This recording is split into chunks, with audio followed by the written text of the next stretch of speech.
नमस्कार दोस्तों, मैं कुणाल आपका स्वागत करता हूं। ये हमारे पर्यावरण के सीरीज़ का 19वां लेक्चर है और पर्यावरण संरक्षण का 12वां भाग है। और आज का टॉपिक है मरुस्थलीकरण, जिसे इंग्लिश में डेजर्टिफिकेशन कहते हैं। आज के बाद से हम लोग जलवायु परिवर्तन में प्रवेश कर जाएंगे। एक नया टॉपिक जो होगा जलवायु परिवर्तन होगा। तो आइए सबसे पहले हम लोग जलवायु परिवर्तन में प्रवेश करने से पहले हम लोग मरुस्थलीकरण को समझ लेते हैं, जिसे इंग्लिश में डेजर्टिफिकेशन कहते हैं। डेजर्टिफिकेशन में एक शब्द है डेजर्ट। डेजर्ट मतलब ऐसा स्थान या ऐसा मकान जिसे छोड़ दिया गया हो, जहाँ कोई लोग नहीं रहते, वो निर्जन होता है। तो मरुस्थलीकरण को समझने से पहले हम लोग एक शब्द समझते हैं मरुस्थल। मरुस्थल ऐसे स्थान को कहते हैं जहाँ कोई लोग रहता नहीं हो, एकदम निर्जन क्षेत्र होता है, जहाँ पर रेत ही रेत होता है, जहाँ पर वनस्पतियों का अभाव होता है, लेकिन पूरी तरह से तो नहीं, मतलब जो भी उगते हैं बस थोड़ी बहुत मात्रा में। जिस प्रकार से कटीली झाड़ियाँ होती है, नागफनी होती है, ये यहाँ पर इस प्रकार की वनस्पतियाँ पाई जाती है। ठीक है, तो आइए थोड़ा सा डिटेल में हम समझते हैं कि मरुस्थलीकरण का क्या होता है, यूएनओ ने इसकी क्या परिभाषा दी है। ठीक है, तो आइए समझते हैं मरुस्थलीकरण को। सबसे पहले मरुस्थल को समझते हैं। धरती का ऐसा टुकड़ा है, क्षेत्र जहाँ पूरी तरह से रेत हो, यानी कि रेतीली भूमि को मरुस्थल कहते हैं। ठीक है, उसके बाद रेगिस्तान, जमीन का ऐसा भाग जहाँ रेत से भरा हो, ऐसी भूमि जहाँ कोई वनस्पति उत्पन्न नहीं हो रही है, और उत्पन्न भी हो रही है तो बहुत थोड़ी मात्रा में, जैसे कि नागफनी, कटीली झाड़ियाँ। ये एक प्रकार का निर्जन क्षेत्र होता है, पूरी तरह से तो नहीं, लेकिन निर्जन क्षेत्र होता है जहाँ पर मनुष्य न रहते हैं।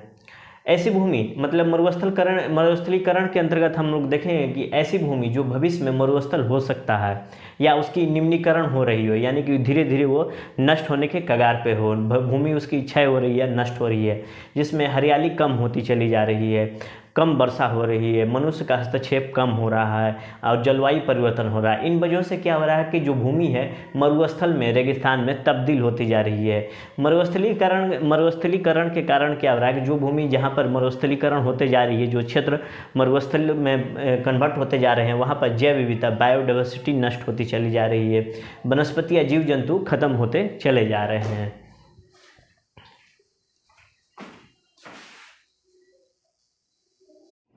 आइए थोड़ा देखते हैं कि यूएनओ ने मरुस्थलीकरण को किस तरह से परिभाषित किया है, किस प्रकार की भूमि को उसने मरुस्थल क्षेत्र घोषित किया है।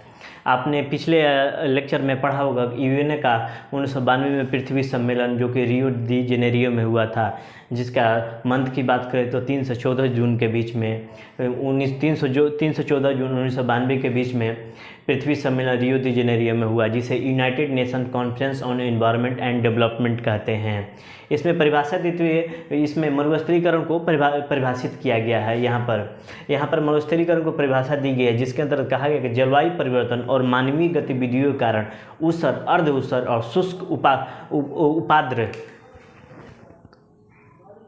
उपाद्र भूमि का अवनयन हो रहा है। यही मरुस्थलीकरण कहलाता है। अवनयन मतलब निम्नीकरण, डिग्रेडेशन हो रहा है।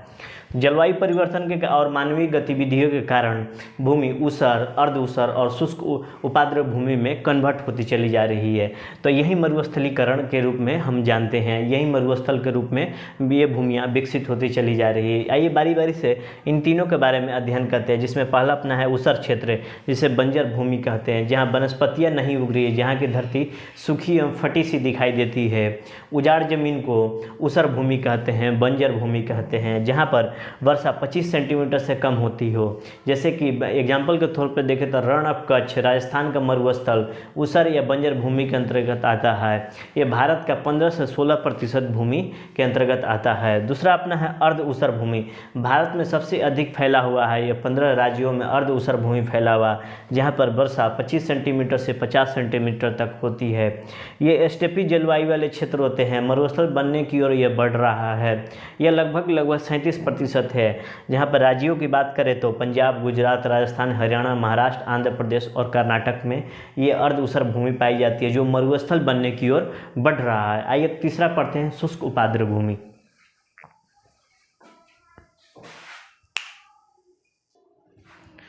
थोड़ा सा आइए शुष्क उपाद्र भूमि, ड्राई सब ह्यूमिड लैंड के संबंध में अध्ययन करते हैं। ये जो तीनों क्षेत्र है, पश्चिमी घाट, पूर्वी घाट, हिमालय के क्षेत्र और नॉर्थ ईस्ट का क्षेत्र, नमी से संबंधित है, समुद्र की जलवायु प्रभाव वाला क्षेत्र है, और ये पश्चिमी घाट भारत की वनस्पति वर्गीकरण वाला क्षेत्र है। तो ये तो सब तो नमी वाला क्षेत्र है, लेकिन ये इनकी जो वेटेज है भारत में 16 से 17% है, किंतु हमारे कुल भौगोलिक क्षेत्र का 65% शुष्क भूमि के अंतर्गत आता है, ये वाला पार्ट, ठीक है। जहाँ खेती के लिए भूमिगत पानी की ज़रूरत होती है, जहाँ सिंचाई की ज़रूरत पड़ती है, वर्षा पर यहाँ निर्भर होना पड़ता है। अराउंड 65 to 70% शुष्क भूमि है, उष्णकटिबंधीय वाला क्षेत्र जो है शुष्क भूमि है, ठीक है। भारत को इसकी चुनौती ज़्यादा है, क्योंकि शुष्क भूमि को मरुस्थल में बदलने की चिंता ज़्यादा होती है। दुनिया के 47 से 50% भूमि शुष्क है। अगर भारत की बात करें तो 65 से 70%, तो वहीं भूमि दुनिया में 47 से 50% है। एक शब्द आता है ठंडा मरुस्थल, यानी कि बहुत ज़्यादा ठंड के कारण वहाँ कोई वनस्पति, पेड़ पौधे, जीव जंतु, मानव नहीं रहते हैं, वो मरुस्थल में कन्वर्ट हो जाता है। इस कारण वनस्पति, जीव जंतु, मनुष्य वहाँ नहीं पाए जाते हैं। भारत का जो क्षेत्र को देखें तो जम्मू कश्मीर के क्षेत्र, लद्दाख का क्षेत्र, हिमाचल में लाहौल स्पीति का क्षेत्र ठंडा मरुस्थल के अंतर्गत आता है। एक शब्द होता है भूमि अवनयन, यानी कि लैंड डिग्रेडेशन। भारत के कुल भौगोलिक क्षेत्र का 1/3 30 से 32% भूमि अवनयन का क्षेत्र है। आइए थोड़ा सा मरुस्थलीकरण के कारणों को थोड़ा सा डिटेल में समझते हैं।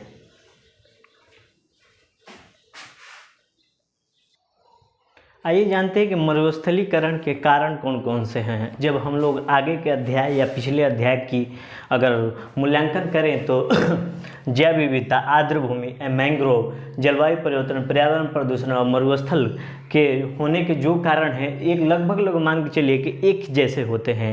यानी कि जैव विविधता, आर्द्र भूमि, मैंग्रोव, इन सब चीज़ों का हम लोग तीनों का अध्ययन कर सकें, और 3 का ये आगे अध्ययन हम लोग करेंगे। तो हम लोग देखेंगे कि इनके कारणों के रूप में देखें तो एक जैसे लगभग एक जैसे कारण हमको नजर आएंगे कि इनको मैंग्रोव को नष्ट होने के कारण क्या है, आर्द्र भूमि के नष्ट होने के कारण क्या है, चाहे मरुस्थल होने के कारण क्या है, पर्यावरण प्रदूषण होने के कारण क्या है, तो लगभग एक जैसे नजर आएंगे। बस उसके केंद्र बिंदु थोड़ा सा अलग होंगे, बाकी कारण एक जैसे ही होंगे।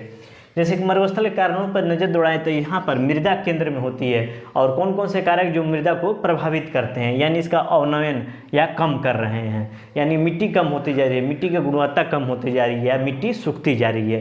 तो ये तीनों प्रक्रिया होने के लिए कौन कौन से कारक जिम्मेवार है, वहीं मरुस्थलीकरण के जिम्मेवार है, जिसके अंतर्गत पहला अपना है मृदा अपरदन। जमीन की मिट्टी नष्ट हो रही है, यानी कि वर्षा के कारण क्या हो रहा है कि जो भी जल है समुद्र के में प्रवेश कर रहा है। जैसे कि पश्चिमी घाट, वेस्टर्न घाट पर जल के कारण मृदा अपरदन हो रही है, हवा के कारण रेत के टीले बन रहे हैं, तुषार यानी कि बर्फ गिरने से भूमि लवणीय क्षारीय हो रही है जल के जमाव के कारण। उसके बाद देखेंगे मानवीय गतिविधियां ही प्राकृतिक संकट का जिम्मेवार है, जिसके अंतर्गत वेटलैंड, मैंग्रोव को खत्म कर भूमि की आवश्यकता पूरी कर रहे हैं। जनसंख्या वृद्धि, मृदा अपरदन, खनिज पदार्थों के लिए भूमि का खनन, ये सब जिम्मेवार है मानवीय गतिविधियों के अंतर्गत, जिससे भूमि मरुस्थली होती चली जा रही है। कृषि में रासायनिक पदार्थों का उपयोग से मिट्टी के ऊपर मिट्टी ऊसर बनती जा रही है, यानी कि आर्द्रता धारण करने की मिट्टी की क्षमता कम होती जा रही है। इस कारण से उसकी उत्पादकता भी कम होते चली जा रही है। भूमिगत जल का उपयोग बहुत ज़्यादा करने लगे, जिससे जल नीचे की ओर जाने लगा है, और ऊपर की वनस्पतियाँ को जल न मिलने के कारण वो सूखती चली जा रही है। बहुत अधिक पशुचरण से, प्राकृतिक संसाधनों के दोहन से भूमि मरुस्थल में तब्दील होती चली जा रही है। औद्योगिक अपशिष्ट और शहरों से निकलने कचड़ों को जमीन पर डाल देते हैं, इससे जमीन मरुस्थल होती चली जा रही है। ये मरुस्थल का विकास होते चला जा रहा है, फैलते चला जा रहा है। आइए मरुस्थल के कारणों को, मरुस्थल के प्रभाव को देखते हैं कि मरुस्थल के प्रभाव क्या क्या होते हैं। मरुस्थलीकरण के प्रभाव पर नजर दौड़ाएं तो यह अनुपजाऊ या बंजर भूमि या ज़मीन को बढ़ाती है। जितनी भी अनुपजाऊ ज़मीन है या बंजर भूमि है, मरुस्थलीकरण उसकी मात्रा में वृद्धि होती है। अनुपयोगी भूमि में वृद्धि, उपयोगी भूमि में कमी, यानी कि मरुस्थल में वृद्धि होगा और हरित क्षेत्र में कमी आएगा। जलवायु परिवर्तन में वृद्धि होगा, क्योंकि जलवायु को अनुकूल बनाने वाली परिस्थितियाँ यहाँ पर मौजूद नहीं होती है। इससे पारिस्थितिकी तंत्र में समस्या आएगी, जैव विविधता नष्ट होगी, कृषि क्षेत्र में कमी आएगी, खाद्यान्न उत्पादन में कमी आएगी, वन उत्पादन में भी कमी आएगी, गरीबी में वृद्धि होगी। वहाँ कुछ उत्पादन होगा ही नहीं तो गरीबी में तो वृद्धि होगा ही होगा। अकाल की स्थिति बढ़ जाएगी। अगर कुछ उत्पादन ही नहीं हो रहा और कोई साधन नहीं है तो वहाँ फेमाइन तो जरूर आएगा। कुपोषण, बीमारियाँ, मैंने कि यही सब चीज़ जुड़ा हुआ है कि कृषि उत्पादन नहीं हुआ तो इस कारण से कुपोषण, बीमारियाँ उत्पन्न होगी।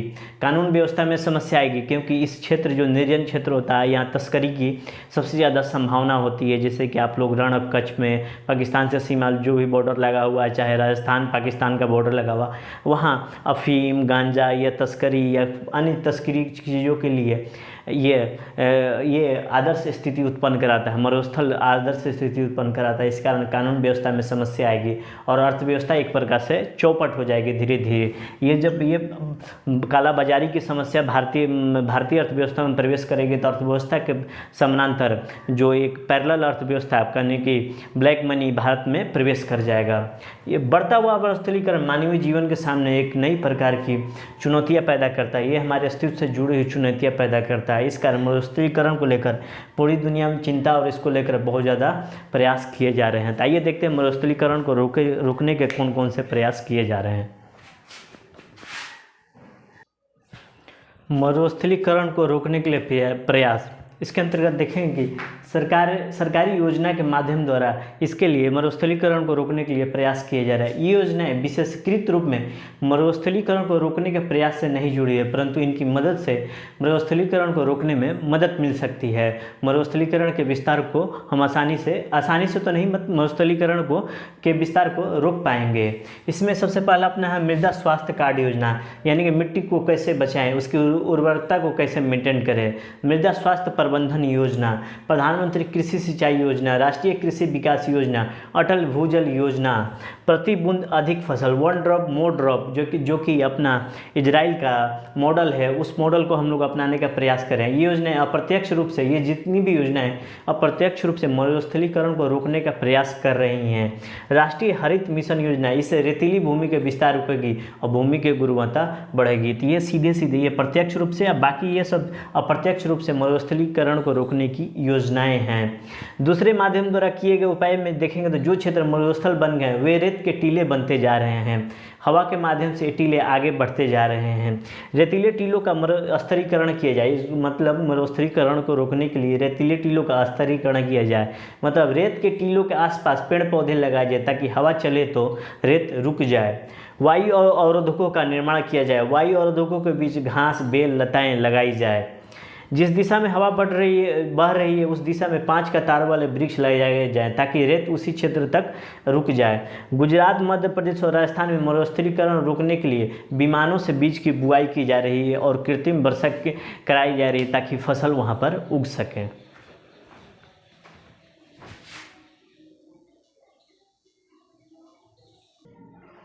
मरुस्थलीकरण को रोकने के लिए किसानों को मरुस्थलीकरण के बारे में शिक्षित किया जाना चाहिए, ठीक है ना। उसके बाद भूमि का, इसके लिए भूमि की जो खुदाई हो कम गहराई तक हो तथा सिंचाई के दौरान कम से कम पानी का उपयोग हो। किसानों को इस तरह की शिक्षा देनी चाहिए। मरुस्थलीकरण के कारण में ही निवारण उपाय देखते हैं। अब चलिए ठीक है, ये तो मरुस्थलीकरण के कारण देखे, थोड़ा सा उपाय देखे, लेकिन और भी उपाय देखे तो जिसके जो मरुस्थलीकरण के जो कारण है उसमें उपाय भी दिखते हैं, जिसमें कहा गया है कि खनन के कारण भूमि का बड़ा हिस्सा नष्ट हो रहा है तो खनन पर प्रतिबंध लगाया जाए जिससे मरुस्थलीकरण रुक जाएगा। कृषि में रासायनिक पदार्थों का उपयोग को खत्म करें, हम जैविक कृषि का उपयोग करें। पशुचरण पर रोक या कमी लगाई जाए और वृक्षारोपण को बढ़ावा दिया जाए। तो मरुस्थलीकरण को रोकने के ये व्यवहारिक उपाय है। आइए थोड़ा सा मरुस्थलीकरण को रोकने के लिए अंतर्राष्ट्रीय स्तर पर जो प्रयास किए गए हैं उसको देखते हैं। जैसे अपना पहला बॉन चुनौती, बॉन चैलेंज, जर्मनी की सरकार और international union for conservation of nature IUCN सन 2011 में वैश्विक योजना की शुरुआत की जिसे बॉन चुनौती कहा गया। इसका मूल उद्देश्य सन 2030 तक दुनिया की 35 करोड़ हेक्टेयर भूमि की पुनर्स्थापना, रीस्टोर करना, मतलब ऐसी भूमि जिनको मरुस्थल बनने की संभावना है उनको पुनर्जीवित किया जाए, जिसके अंतर्गत पेड़ लगाया जाए तथा अन्य काम किया जाए। 1994 में फ्रांस की राजधानी पेरिस में संयुक्त राष्ट्र संघ मरुस्थलीकरण अभिसमय की स्थापना की गई, यानी United Nation Convention to Combat Desertification की स्थापना की गई। ये यूएनए की संस्थान है जिसका काम है मरुस्थलीकरण की चुनौती से मुकाबला करना, कॉम्बैट करना। भारत भी इसका सदस्य है। सन 2019 में भारत में इसका 14वां सम्मेलन हुआ था जिसका विषय था मरुस्थलीकरण से निपटना।